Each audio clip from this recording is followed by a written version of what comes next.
Ashamaa harka fuunee akkam jirtu hordoftoonni chaanalii keenya. Egaan guyyaa har'aa akkuma beekamu sooftiweerii Photoshop irratti viidiyoo tokko qabadheetiin kanan dhiyaadhe. Egaa viidiyoo kana keessatti wantoota silaa kanaaf akkuma argaa jirru kana sooftiweeriin keenya akkanatti baneetii peejiin silaa irratti hojjennu akkasitti display ta'ee workspacein isaa nu mul'ate. Kanaaf jalqaba irratti iddoo faayil jedhu kana deemneeti jalqaba irratti create godhanna jechuudha. Kanaaf bakki silaa irratti thumbnail hojjennu sana baafachuu waan qabnuuf new ishee jettu kana tuqneetu bananna.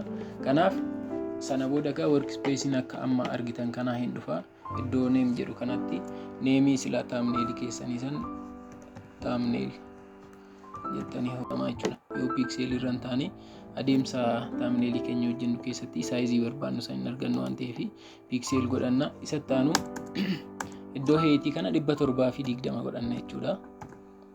Kanaaf color mode iddoo jettu gara gadiitti argattu kun RGB color ta'uu ishee adda baafanna. Resolution irratti immoo 72 hoo ta'e illee hin ta'a yookaan immoo 300 godhanna jechuudha iddoo kanatti. Kanaaf amma workspacein keenya akkaataa amma silaa jenne kanaan wantoota kana guunnee create ta'uudhaaf qophiidha waan ta'eef iddoo kanatti okay jenna jechuudha. Akkuma argitan kana screen silaa circle asitti mul'attu kana left click tuqneetu gradient kan jettu kana tuqna.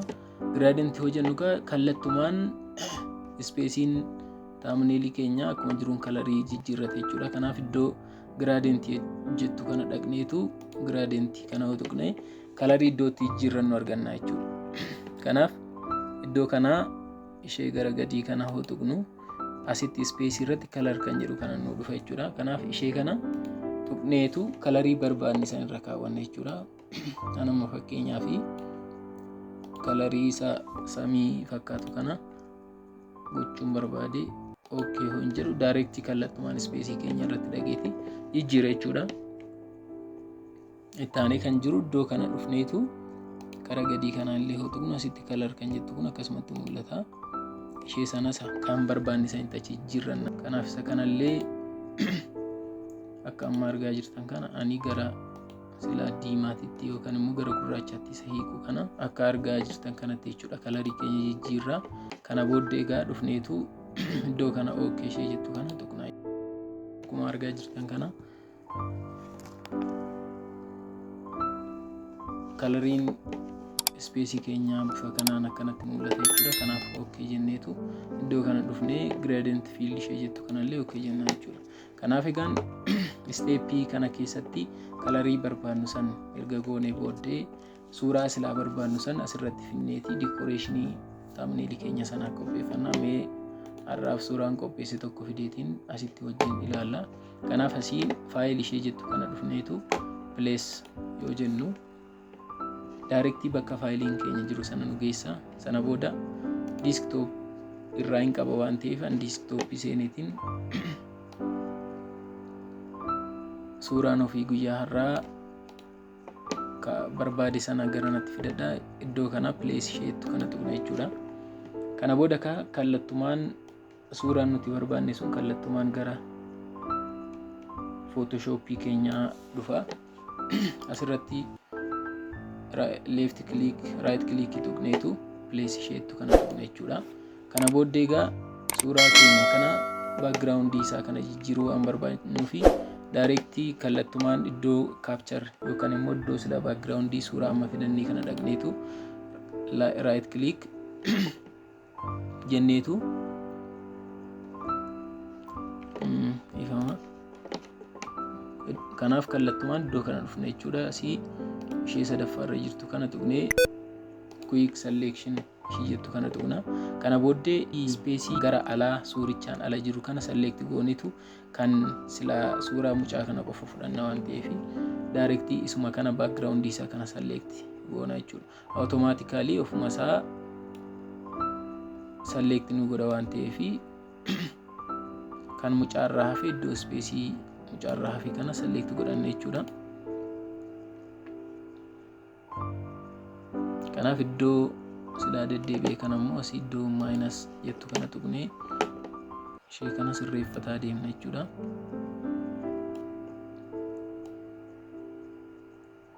Akkanatti bakka silaa barbaanne akkan walaan kunnee fi akkatti sirreeffataa deemna jechuudha.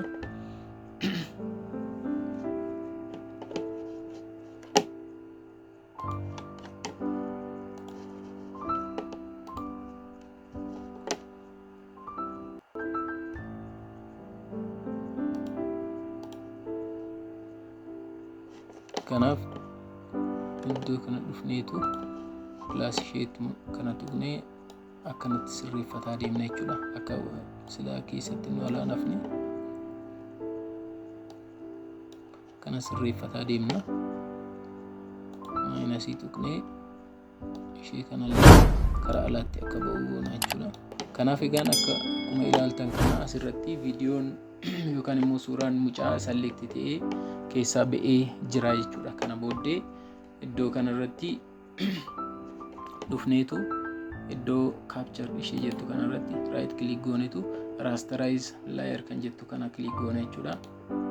Kana booda iddoo select ta'e kan eega rasterize goone booda kompiitara keenyarraa keyboard delete bataniin waan jiruuf delete batanii sana tuqna jechuudha. Akkuma argaa jirtan kana suuraan mucaa kophaatti ba'eeti backgroundiin qofti mul'ata jechuudha.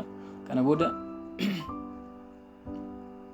right click deselect jenna jechuudha.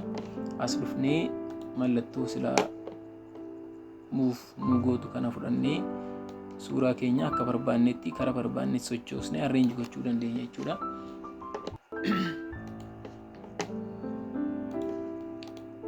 Spacing keenya akka nu irra tuhi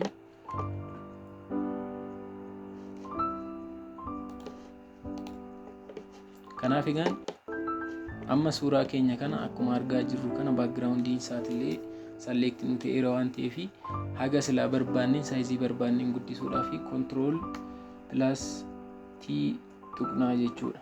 Akka argitan kana suuraa keenya haga barbaannetti enlarge way minimize gochuudhaaf akka amma nu dhufe kanatti dhufe jechuudha. Kanaaf control plus D fayyadamna. Sana booddee akka barbaannetti arrange gochuu dandeenya jechuudha. Bifa nama ani itti fayyadamaa jiru kanaani.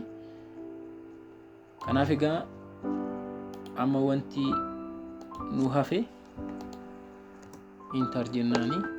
Kana booda egaa amma wanti nu hafe textiiwwan asirratti barreessinu san barreessutu nu hafe waan ta'eef textii barreessinu sana iddoo kana egaa mallattoon textii mul'attu kana tuqneetu directii asirra dhufna jechuudha. Asirra click goonu nu dhufa. Kana booddee iddoo kana saayiziin textii keenyaa foontiin isaa saayiziin isaa meeqa akka ta'u kalariin isaa illee iddoo kanatti akkuma argattan kan inni mul'ata.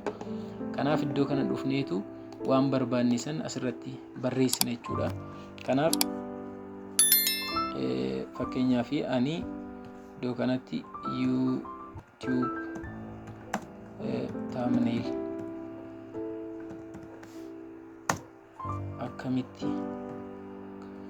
akkamitti hojjenna kan jedhuun barreesse jechuudha. Akka argaa jirtan kanatti kanaaf kana select goone saayizii barbaanne illee gochuu ni dandeenya jechuudha. Barbaanne 45 barbaanne immoo kanarraayyuu akka barbaannetti hir'isuu dandeenya jechuudha. Kanaaf egaan kana booddee iddoo kana dhufneetu kalarii illee kalarii barbaanne sanarra godhachuu dandeenya jechuudha. Iddoo kanaahi akkanatti kalarii isaa select goone barreessuu ni dandeenya.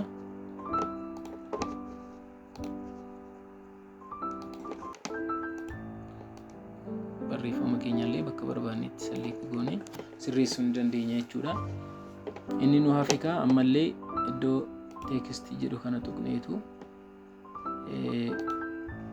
image yookaan immoo barreeffama keenya kanaafi akka inni sirriitti nu mul'atu iddoo kana akkuma argaa jirtan kana iddoon kun hin jirti. Ishee kana gara dhumaa gadi dhufneeti argaa jirtan kana jechuudha. Akkanatti ishee kana akkana sirreeffannaa. Kana booda egaa ammallee barreeffama yoo kan barbaannu ta'e yookaan immoo imeejii biraatti dabaluu nu barbaachisoo ta'e iddoo kanatti itti dabaluu dandeenya jechuudha. Fakkeenyaaf ani subscribe as kan jettuun itti dabalee jechuudha. Akka argartan kana kanaaf ishee kana tuqna.